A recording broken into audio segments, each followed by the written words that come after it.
Welcome to TopSolid'Mold. In this video, we are going to show you how to create a side action insert. From there, we will show you how easy it is to create both a custom slide carrier and a custom set of gibbs. We will also show you how to test your side action dynamically to ensure that you are pulling the insert far enough back to clear the undercut. And finally, we will show you how easy it is to add clearances to your design.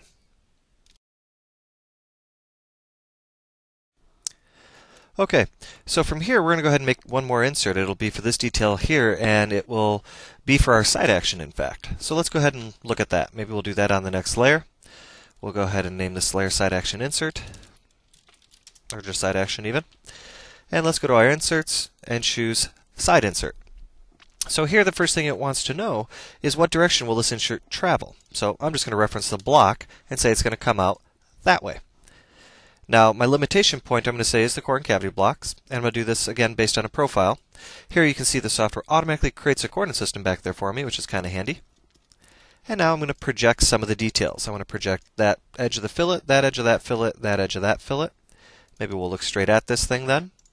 And now I'm going to add some polar sketch lines, and this time I want to be 10 degrees that way, 10 degrees this way. And finally, I'm going to go ahead and just select the elements that I actually want to use to create my closed profile. And just like in creating the other insert for this block, if you watched that video, you can of course create this sketch ahead of time as well. So like that, my sketch is done. Now the software wants to know where I want to extrude up to, so I'm just going to choose this point here. And like that, we've absorbed the molding detail, and I'll call this SlideSert1. I could again create a heel, but in this case I'm not going to. I'm just going to hit quit. Instead, what I'm going to do is go ahead and process that out. And from here, I'm going to start by creating my slide carrier. Now, when I create my slide carrier, I'm actually going to custom create my slide carrier.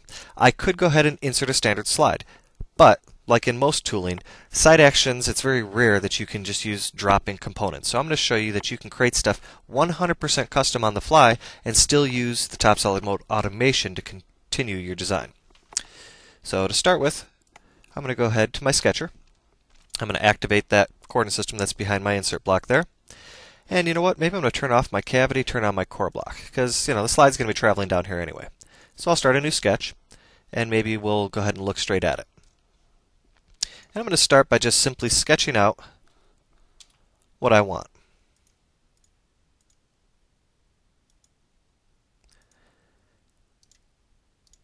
And like that, my sketch is done. So I'll start adding some dimensions there. Maybe I'll start with some constraints. In fact, what I want is I want this edge coincident to this top. And from there, everything else will be dimensions. So I'm just going to select that. And I'm going to say make it symmetric about Y. Let's see what 1.5 looks like. Yeah, 1.5 looks good. I would like to have a dimension maybe from here down to here. And that's going to be for 1 3/8 maybe. Maybe this is going to be 375. Maybe this is going to be 187.5. And like that, our sketch is complete. So I can exit out of the sketch. I'm going to create one more sketch really quick, just because I'm here. Maybe we'll do this as a different color even. This sketch, in fact, is going to represent my gib. So I'm going to go ahead and do that real quick. And again, I'm going to apply some coincident relationships. I want this to always be on that edge. I want this to be on this edge. This here. This actually at parting line. And this down there. And really the only dimension I need then is how wide I want this gib to be. So I'm going to go with 875. Works for me. And I'm done there as well. So from here, we're going to go ahead and create our slide carrier now. And before I do that, I'm going to go ahead to my mold visualization, turn my part on. And let's go ahead back to our side action. And let's go to slide. It wants to know what insert we want to make a slide for. That's this one. Next, I could insert a standard one or select a contour. So I'm going to select my curve right there. And here, I'm going to extrude this out. And I'm going to do something fun, actually. I'm going to name this extrusion parameter on the fly. I'm going to say S for slide equals 2. And like that, the extrusion length of my slide carrier has been named. If we look straight down at this, we can do something else that's fun. Notice here the software is asking for us to define the stroke. In other words, how far do we have to pull this slide out in order to clear out the molding detail? Well, honestly, I don't know. Let's try 1/8 of an inch. We'll say OK. Do a stroke test, and like that, we've just pulled the slide carrier and the insert out 1/8 of an inch. And if we zoom up, you can see it's still going to collide with the part. So let's modify the stroke again. How about 1/4 of an inch? We'll say OK and do a stroke test. Now that's clearing it, but it's still pretty close. So I'm going to say modify the stroke one more time, and this time I'm going to name this parameter too on the fly just for fun. And you'll see why in just a second. I'm going to say D equals, how about 3/8 of an inch? This way, we're clearing it by a good amount. I feel safe. Everything's good. We'll lock that value in.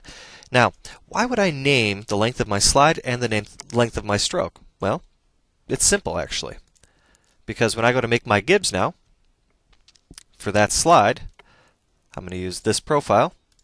I want the length of this to be S, which is the length of my slide, right? Plus D, which is the length of my stroke, plus maybe a little bit extra for clearance sake.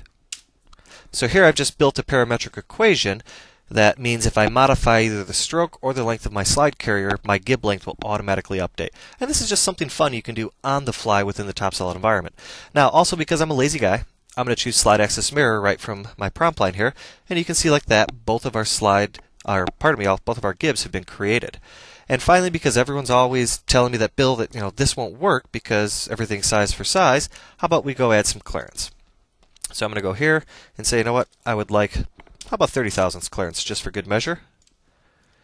On that face, and then how about 1,000th?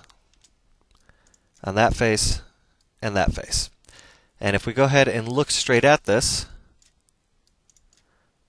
you can see that the clearance has actually been created. Let me turn off that sketch there. There you go. Okay? So like that, in the last few minutes we've created quite a lot. In fact, we've created the insert, the slide carrier, and the gibbs. And again, just to show you the parametric nature of the software, if I modify that 2-inch value there, let's make it 2.5. Because of the equation I built into my gibbs, those automatically updated. Thank you for watching this video to learn more about TopSolidMold. Just to review, in this video you learned about creating side action inserts by using a sketch to define the area that you want to insert, how to create a custom slide carrier by using a user-defined sketch, and how to create custom gibbs that are also driven by a sketch. From there, you learned how to quickly and dynamically test your side action to ensure that it clears the undercut.